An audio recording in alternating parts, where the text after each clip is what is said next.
Assalamualaikum warahmatullahi wabarakatuh. Perkenalkan, nama saya Dwi Prasetyo, NPM 2352 Pasal 30 akan mengerjakan tugas metalurgi fisik pertemuan 6, yang itu tugas keempat, yaitu tugas mereview video yang berjudul diagram fasa. Pada pertemuan ini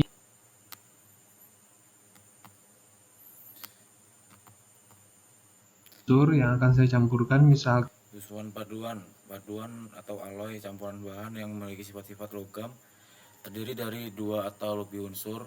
Satu komponen utama adalah logam. Sistem paduan terdiri dari semua paduan dapat terbentuk dari beberapa unsur dengan semua macam komposisi.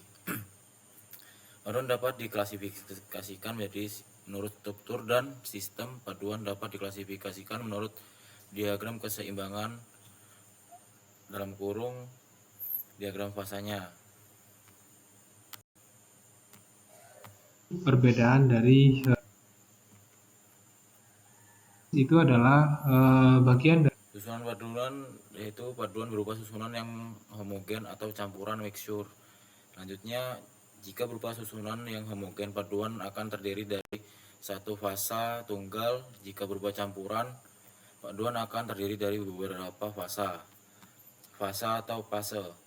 Dalam bagian dari material yang homogen, komposisi kimia dan strukturnya dapat dibedakan secara fisik.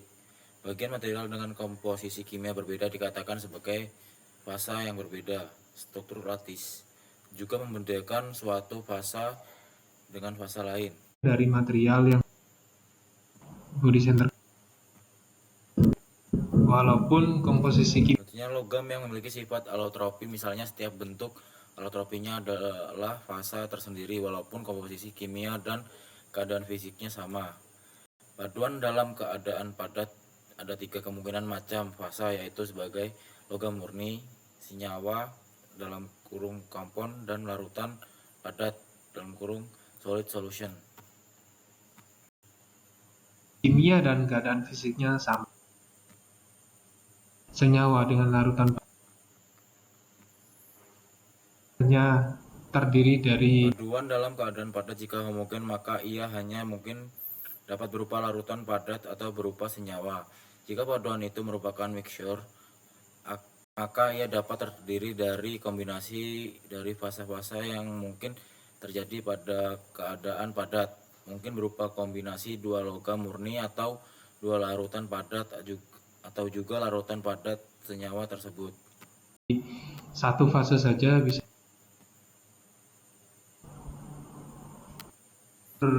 pembekuan atau Selanjutnya, logam murni. Pertama adalah pada kondisi equilibrium atau seimbang, suatu logam murni dapat mengalami perubahan fasa pada suatu temperatur tertentu. Yang kedua adalah perubahan fasa dari padat ke cair temperatur pencairan terjadi pada temperatur tertentu, dinamakan titik cair, dan perubahan ini berlangsung pada temperatur yang tetap hingga seluruh perubahan selesai. Di sini adalah diagram fasanya. Jadi yang pertama adalah liquid metal, lalu formation of nuclei, selanjutnya liquid phase dan freezing point, solid phase, dan grow of dendrites (nuclei). Selanjutnya 3 grains of solid metal. Di sini yang bawah adalah waktunya dan di sembunyinya adalah temperatur. dan ini tidak terjadi dan itu relatif. Senyawa (kompon). Senyawa merupakan gabungan dari beberapa unsur dengan perbandingan tertentu dan tetap. Senyawa memiliki sifat dan struktur berbeda dari unsur-unsur pembentukannya. Selanjutnya, senyawa juga memiliki titik lebur atau beku tertentu yang tetap, seperti halnya logam murni. Selanjutnya, ada tiga macam senyawa yang sering dijumpai. Pertama, intermetallic compound, interstitial compound, dan electron compound. Stabil. Kita perlu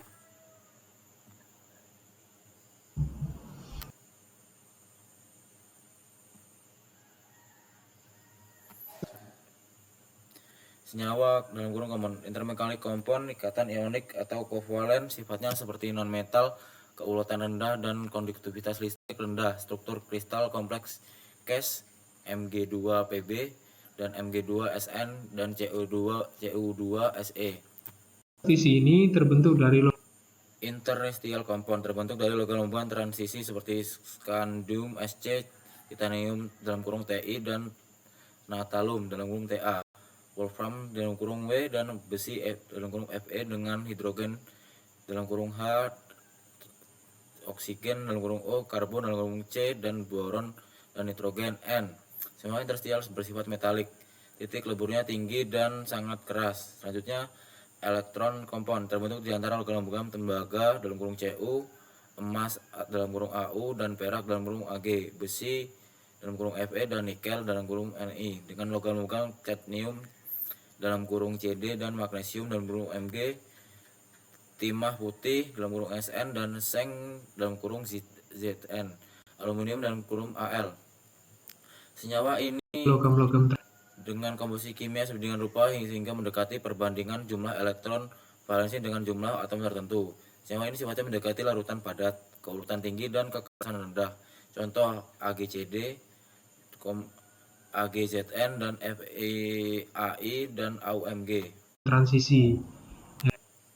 Elektron ini, jadi solut ini jumlahnya Larutan padat dalam kurung solid solution. Suatu larutan terdiri dari dua bagian, yaitu larutan terlarut dalam kurung solut dan pelarut dalam kurung solvent. Solut merupakan bagian yang lebih sedikit, sedang solvent adalah bagian yang lebih banyak. Jumlah solut yang dilarutkan oleh solvent merupakan fungsi temperatur makin meningkat dengan naiknya temperatur. Selanjutnya 3 kemungkinan kondisi larutan. Pertama, tidak jenuh, unsaturated dalam tutup kurung. Selanjutnya jenuh, saturated, dan lewat jenuh, supersaturated.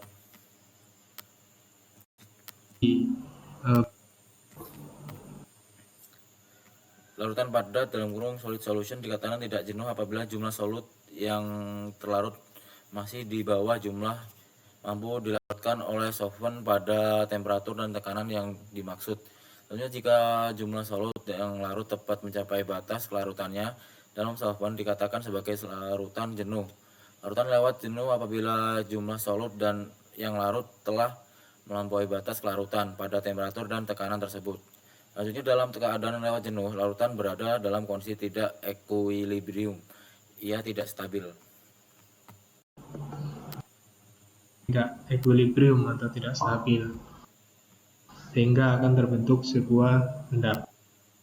Dengan terjadinya Larutan padat solid solution dalam jangka waktu lama atau dengan penambahan sedikit energi cenderung akan menjadi stabil, mencapai kondisi equilibrium dengan terjadinya pengendapan atau pemisahan solut sehingga larutan menjadi larutan jenuh. Solid solution adalah larutan dalam keadaan padat, terdiri dari dua lebih jenis atom yang berkombinasi dalam satu jenis space lattice. Kelarutan dalam kurung solubility dalam keadaan padat jauh lebih rendah daripada kelarutan pada keadaan cair. Selanjutnya, larutan memiliki titik beku yang berbeda dari titik beku solvent yang murni.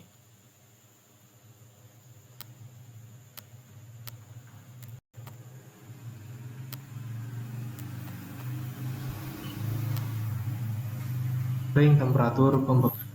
Larutan padat solid solution umumnya tidak membeku pada suatu temperatur tertentu, tapi pembekuan terjadi pada suatu daerah temperatur tertentu. Pembekuan tidak terjadi pada temperatur konstan, pembekuan berlangsung bersamaan dengan larutan temperatur. Di sini adalah diagram fasanya. Temperatur yang sumbu Y dan sumbu X-nya adalah waktu. Nah, selanjutnya Pembekuan semakin besar dan dari gambar di samping tampak bahwa pembekuan suatu larutan 50% Sb, 50% Bi terjadi pada temperatur yang lebih rendah daripada titik pembeku antimon dalam kurung 1770 derajat Fahrenheit, tutup kurung, yang lebih tinggi daripada titik beku bismuth dalam kurung 520 Fahrenheit, tutup kurung. Larutan mulai membeku pada suhu 940 Fahrenheit dan selesai pada temperatur 660 derajat Fahrenheit. dan selesai pada yang ukuran atau Larutan padat solid solution. Ada dua jenis larutan padat. larutan padat substitusional dalam kurung substitusional solid solution. Larutan padat yang kedua adalah larutan padat interstitial dalam kurung interstitial solid solution. Nya lebih kecil. Di sini adalah perbedaan larutan substitusional solid solution dan interstitial solid solution.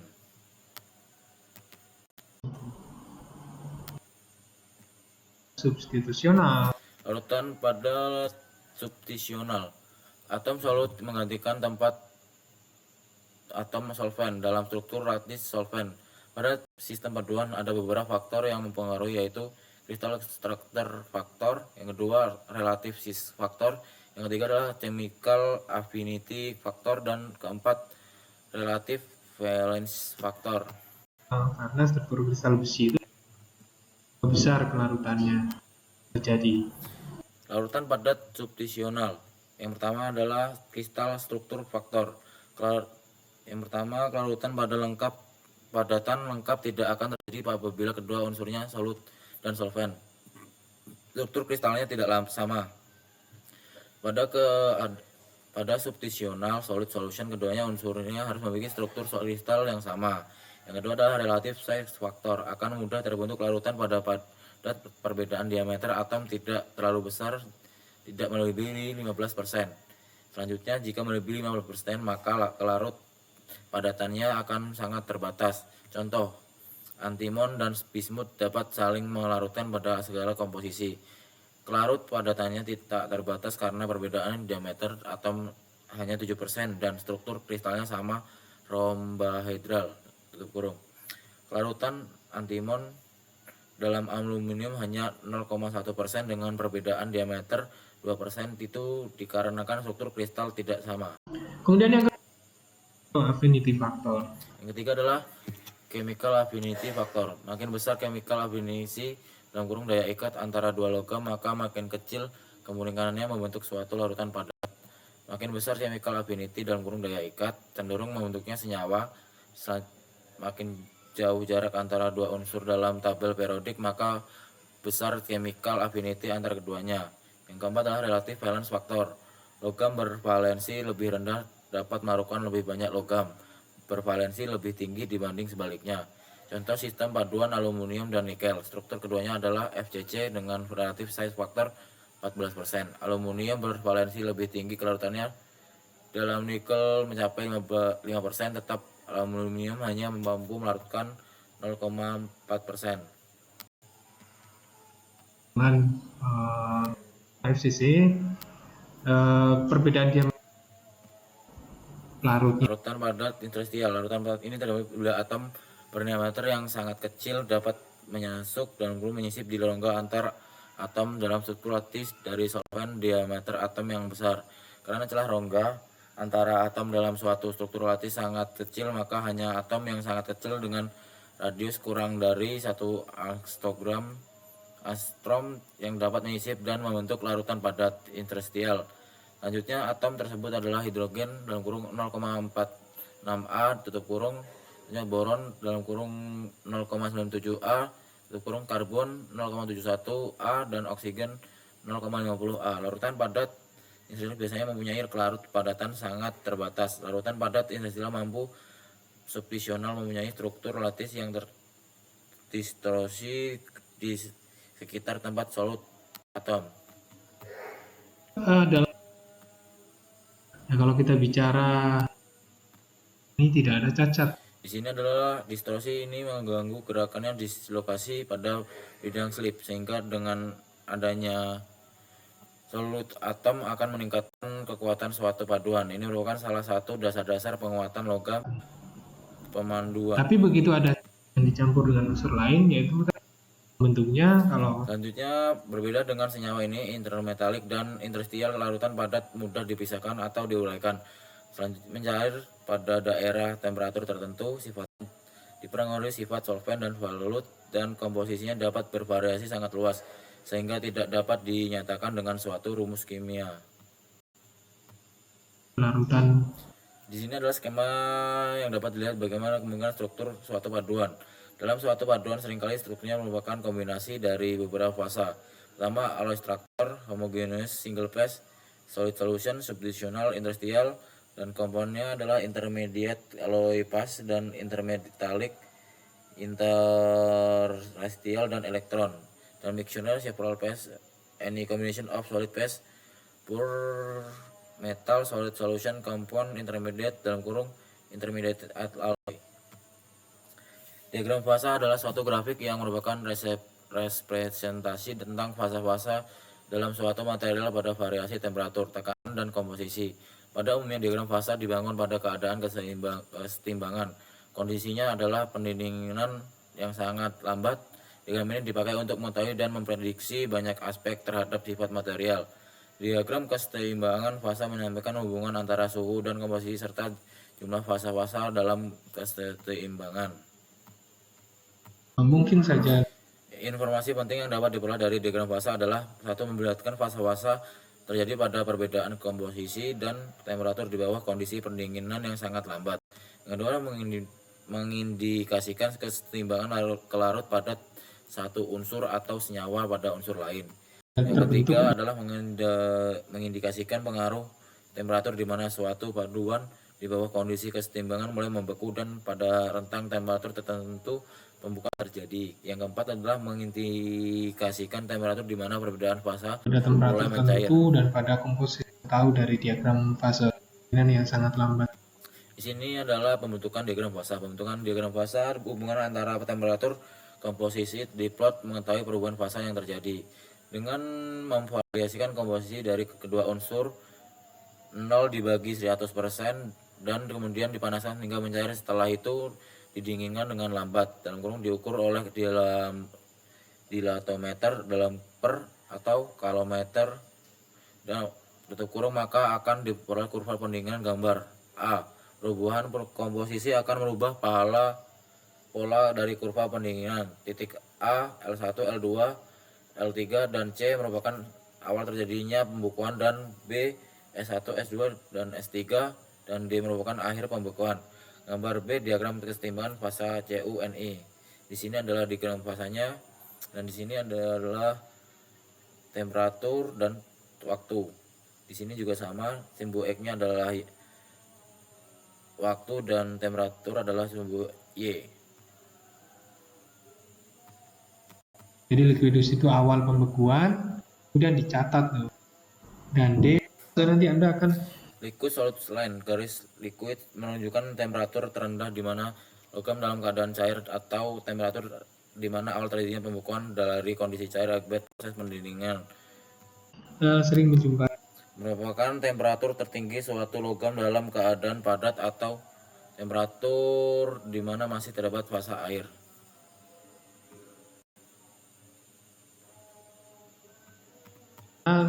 komposisi. Solubility limit menyatakan batas kelarutan maksimum unsur di dalam selarut maksimum solubility limit.